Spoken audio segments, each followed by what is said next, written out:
Zia garments সেক্টরের সূচনায় শুরু করেন ঘোষণা করেছেন। বাংলাদেশকে দ্বিতীয়বার স্বাধীন করেছে।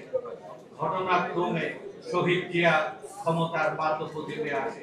বাংলাদেশ আগামী দিনে যে মুক্তির লড়াই অনিবার্য পরিণতিতে যাবে। বাংলাদেশকে আর কেউ ক্ষুধা দারিদ্রতা আটকে রাখতে পারবে না।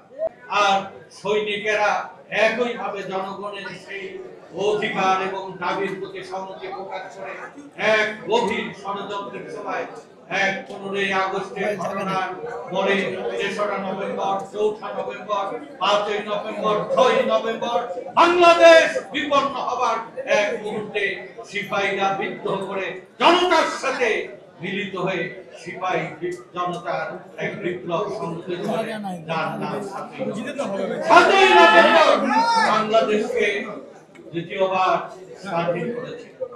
ঘটনাক্রমে শহীদ জিয়া ক্ষমতার পাদপ্রদীপে আসে। যে শহীদ জিয়া 1965 সালে ক্যান্টারাম যুদ্ধকেন্দ্রে বীরত্বের সাথে তার দেশকে বীরত্বপূর্ণ বিজয় নিয়ে এসেছিলেন। মুক্তিযুদ্ধের রাজনৈতিক নেতৃত্বের সিদ্ধান্তহীনতার কারণে শহীদ জিয়া স্বাধীনতা ঘোষণা করে ব্যারাকে ফিরে গিয়েছিলেন যুদ্ধ পরবর্তীতে। জাতির গভীর সংকটের সময় সিপাহী জনতা জিয়াকে ক্ষমতায় নিয়ে আসা করে তিনটি ঐতিহাসিক পরিবর্তন সংঘটিত করে। এক হচ্ছে বাংলাদেশকে বিশ্বের দরবারে সার্বভৌম স্বাধীন রাষ্ট্রের মর্যাদা উত্তীর্ণ করেন, যেটা 72-এর সরকার আদালত এবং উপনিবেশিক দাবিদারের কারণে যেটা স্বাধীনতা প্রায় ধ্বস্তবিদ্ধ হয়েছিল, সেই স্বাধীনতাকে পুনরুদ্ধার করেন শহীদ জিয়া। দেশের আভ্যন্তরীণ ভাবে দেশকে স্বাবলম্বী এবং মানুষের যে মুক্তির স্বপ্ন, লড়াইয়ের যে আকাঙ্ক্ষা, এক শোষণ বঞ্চনা মুক্ত বাংলাদেশ গঠনের জন্য উনি বাংলাদেশের প্রায় 2 কোটি মানুষ যে বাইরে কাজ করে, যে রেমিটেন্সে আমাদের জাতীয় অর্থনীতি টিকে রয়েছে, এর সূচনা করেন শহীদ জিয়া। বাংলাদেশে বিপ্লব, কৃষি বিপ্লবের পরবর্তীতে দ্বিতীয় পরিবর্তন আছে বস্ত্র বিপ্লব। আজকে যে গার্মেন্ট সেক্টর এবং আজকে বস্ত্র খাতের যে পরিবর্তন হয়েছে, আজকে যেটা বিদেশ থেকে যে ওষুধ, বস্ত্র, হিমায়িত মৎস্য এবং চা এবং কৃষি পণ্য রপ্তানি করে যে আয় নিয়ে আসেন, সেটা হচ্ছে দ্বিতীয় বাংলাদেশের আয়। জিয়া গার্মেন্টস সেক্টরের সূচনায় শুরু করেন ঘোষণা করেছেন।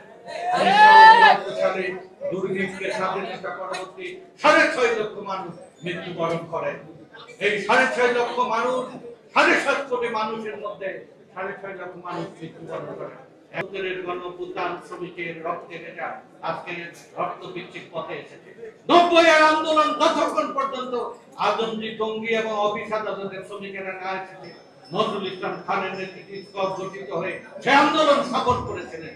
এবারেও অসংগঠিত শ্রমিকেরা আজকে নজরুল ইসলাম খানকে যে এই পরিণত বয়সে গ্রেফতার হয়ে রিমান্ড খাটতে হয়েছিলেন, এই আন্দোলনকে সফল করার জন্য ফ্যাসিবাদ এবং আধিপত্যবাদের আগ্রাসন থেকে বাংলাদেশকে মুক্ত করার জন্য শ্রমিক জাগরণ অনিবার্য, অপরিহার্য এটি কর্তব্য মনে করে উনি এই যে বিভিন্ন জেলা সফর শ্রমিক জাগরণের জন্য প্রশিক্ষণ বুনিয়াদী যে কর্মসূচি পালন করেছিলেন, এ কারণেই তাকে গ্রেফতার করা হয়েছিল।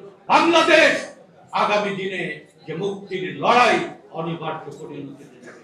বাংলাদেশকে আর কেউ ক্ষুধা দারিদ্রতা আটকে রাখতে পারবে না।